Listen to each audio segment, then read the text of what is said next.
Hello বন্ধু, চলে আসলাম candid কালার্সের second video নিয়ে। আমি আগের ভিডিওতে দেখিয়েছি কিভাবে আপনি আপনার যোগা পোজের মাধ্যমে নিজের স্ট্যাবিলিটি বাড়ানোর চেষ্টা করবেন। এই স্ট্যাবিলিটি আমরা কেন বাড়াবো? যাতে আমাদের ফিজিক্যাল ফিটনেস বাড়ে। চলে আসি স্ট্যাবিলিটি সিরিজের দ্বিতীয় পোজটিতে।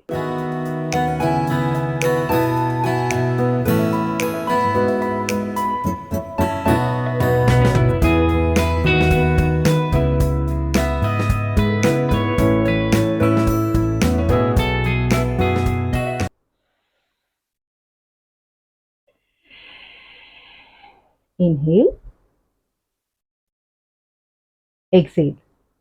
সবসময় খেয়াল করবেন যখন আপনি ইনহেল করছেন তখন যেন আপনার এই যে অ্যাবডোমিনের যে অংশটি রয়েছে এই অ্যাবডোমিনের অংশটি সামনে বেড়ে আসে, এবং যখন আপনি এক্সহেল করবেন তখন আপনার এই সামনের অংশটি যেন যতখানি সম্ভব পিছন দিকে চেপে আপনি আপনার নাক দিয়ে কিংবা নাক দিয়ে অসুবিধা হলে মুখ দিয়ে নিঃশ্বাসটি বের করে দিতে। এভাবে শুধুমাত্র ইনহেল এক্সহেল প্র্যাকটিসও আপনি করতে পারেন। এই বিষয় নিয়ে বিশদ আরেকটা ভিডিওতে আলোচনা করব। চলে আসুন স্টেবিলিটি পার্ট 2।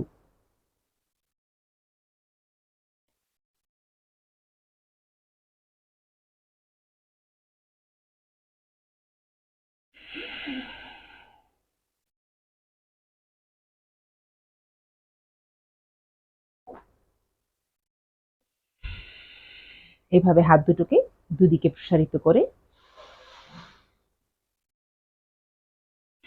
পরের স্টেপে চলে যাব, যেখানে আমরা আমাদের হাত দুটোকে মাথার উপরে তুলে ধরব।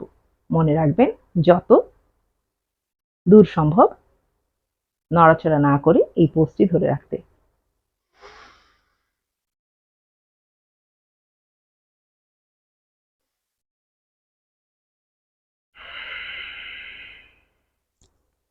ফিরে আসবো মাঝখানের পোজটিতে।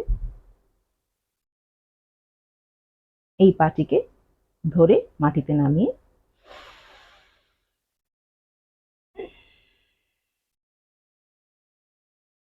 ইনহেল এক্সহেল করে অন্য পাটিকে ঠিক একই পজিশনে নিয়ে যাব।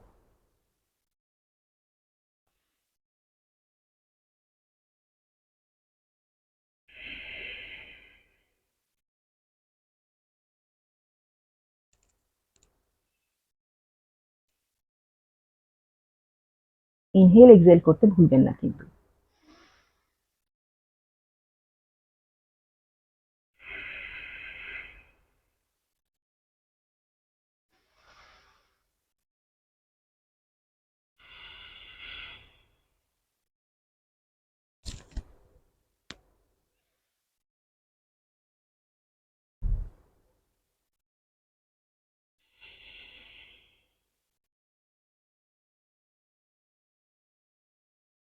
যে পোজটি আজকে আমরা করলাম এটিকে বলা হয় ট্রি পোজ।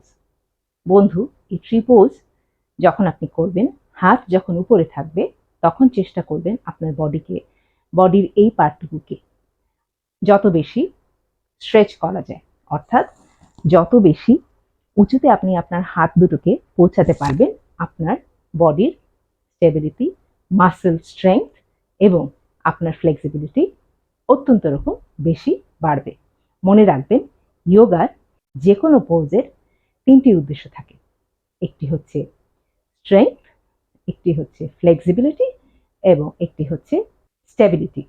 অর্থাৎ প্রত্যেকটি যোগা পোজের মধ্যে দিয়ে আমাদের এইম থাকবে এই তিনটি ফিটনেসের গুণ অর্জন করা। এই তিনটি এরিয়াতে আপনি যত ভালোভাবে নিজের উপর কাজ করবেন আপনার ফিটনেস ততই বাড়বে। দেখা হবে বন্ধু পরের ভিডিওতে। ভালো থাকবেন। বাই।